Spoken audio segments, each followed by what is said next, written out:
particularmente, assim, eu gosto muito de arte conceitual e de arte contemporânea, e assim, é uma arte difícil, muito difícil, porque não é sobre a técnica, muitas vezes não é sobre a estética, é sobre essas narrativas, né, que o objeto conta, né, o objeto artístico.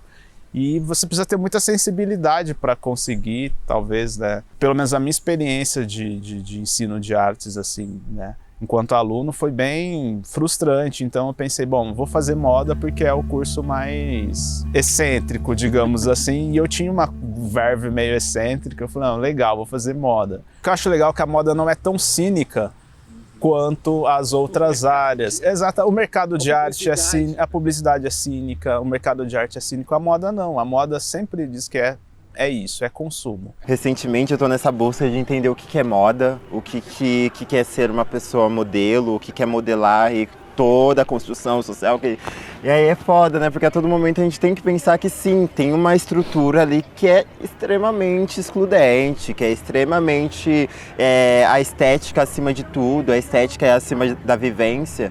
E tá, mas só que dentro disso tem coisas bem legais acontecendo. Eu tô, para além de fazer moda, eu tô vendo que, olha, tem gente pensando as mesmas coisas que eu e tá fazendo moda. Essa coisa do academiquez, às vezes, principalmente quando a gente, eu acho que é o caso de nós três, né?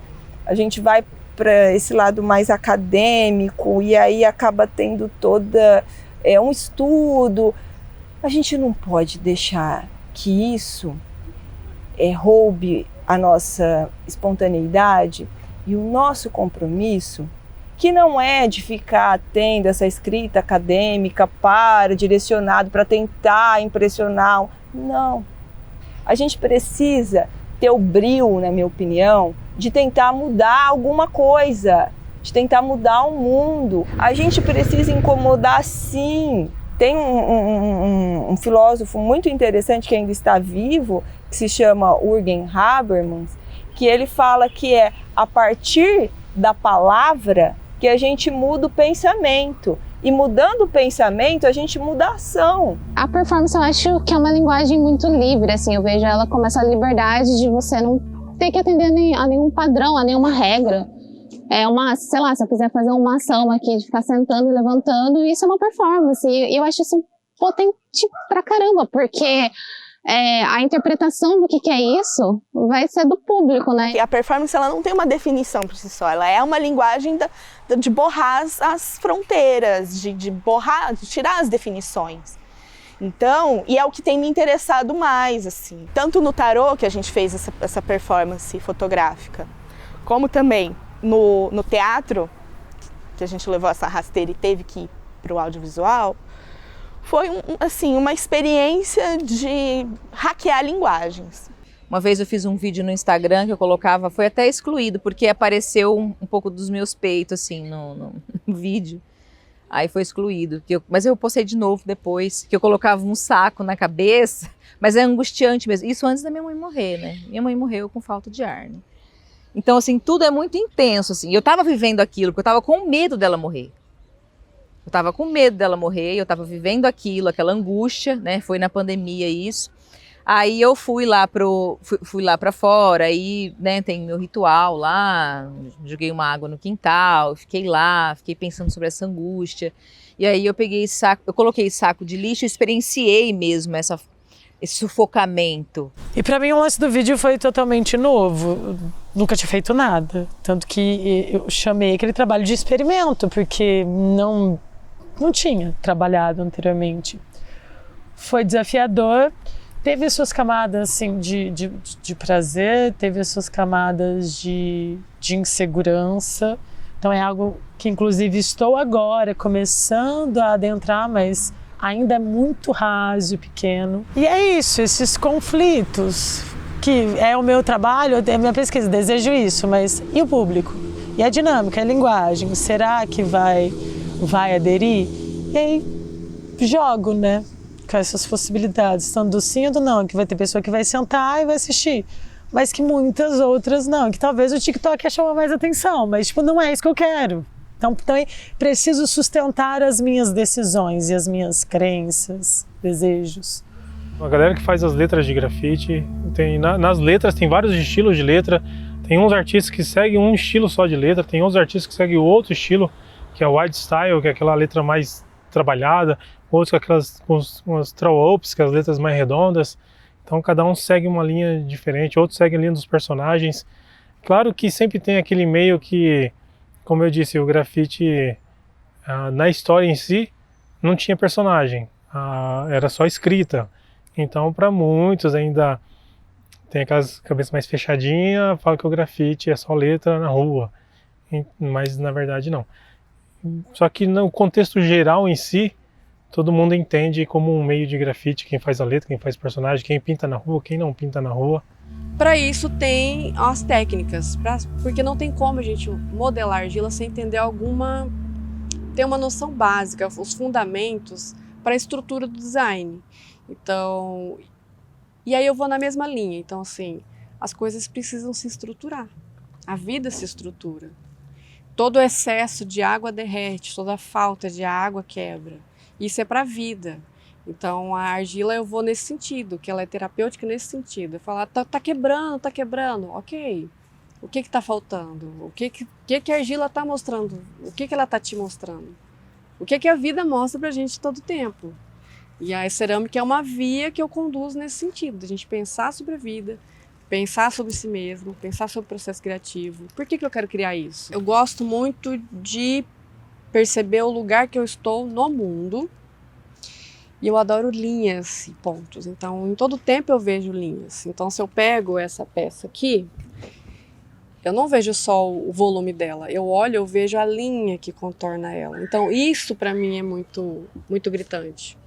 Então, quando eu vejo uma pessoa, quando eu vejo uma forma, eu olho a linha, o contorno, porque é isso que diferencia uma coisa de outra. Quando eu assisto, por exemplo, assisti a companhia a Balé de São Paulo, quando veio em Rio Preto, se assistir era lindo, técnico, maravilhoso, mas para mim faltava um sangue no olho ali. Mas não é o sangue no olho de que o movimento que eles estavam fazendo não era correto ou não era bonito.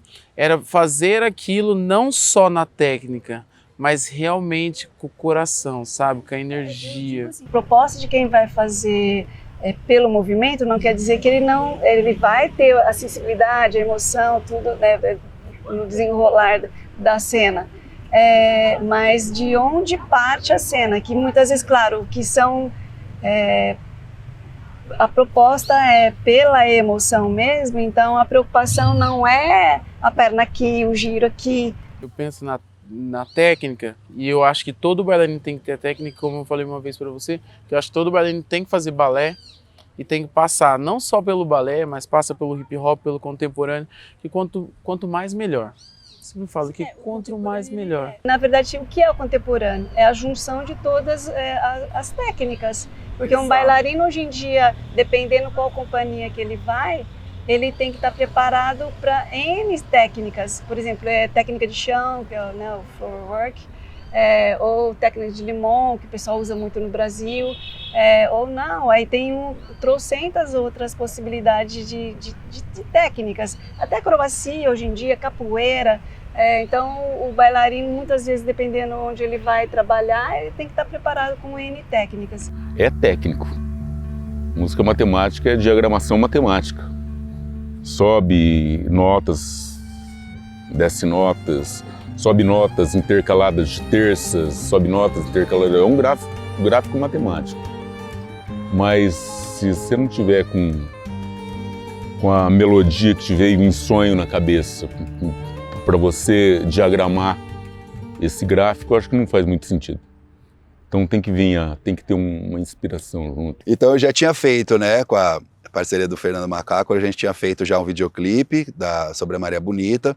Eu sempre gostei de ler coisas sobre o Lampião, ou as próprias letras do Paulo César Pinheiro com Lenine, por exemplo. E o Lampião foi contra a coluna Prestes, então assim, ele era um cara que ele não tinha ideologia nenhuma, ele não tinha lado nenhum. Ele era só ele, vou vingar a morte do meu pai, vou sair, sabe? E aí esse trabalho desse documentário foi justamente isso, para desmistificar, tirar esse mito do Lampião como, nossa, o Robin Hood do sertão. Assim. Todo videoclipe ele tem uns ensaios principalmente se vai ter coreografias, né? Então a gente tem um preparo longo, inclusive, às vezes 3, 4 dias de ensaios direto. E sempre tem alguém dirigindo também, na maioria das vezes, o que te ajuda muito. Então para você, tipo assim, se você já é um dançarino, você já dança há um tempo, isso já flui melhor, porém tem toda uma regra diferente ali, para onde você vai olhar, onde você tem que se posicionar, como você vai olhar, o que você tem que fazer, como você se direciona ao cantor. Então também é um baita aprendizado. Porque nós temos que lembrar que na década de 50 a gente não tem televisão. A informação se dava no cinema.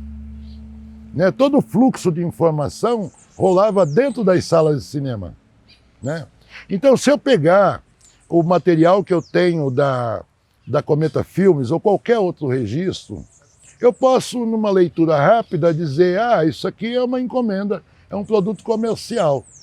Né? O que me interessa dentro da cultura do cinema e do audiovisual, muito mais do que como ele se apresenta, é o porquê que ele se apresenta assim. Tem um exercício que eu gosto muito de fazer com as crianças.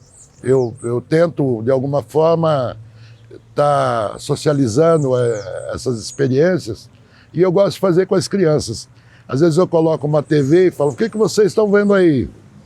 Aí deixa, eles falam à vontade. Aí eu viro a TV, agora está fácil, que elas são fininhas.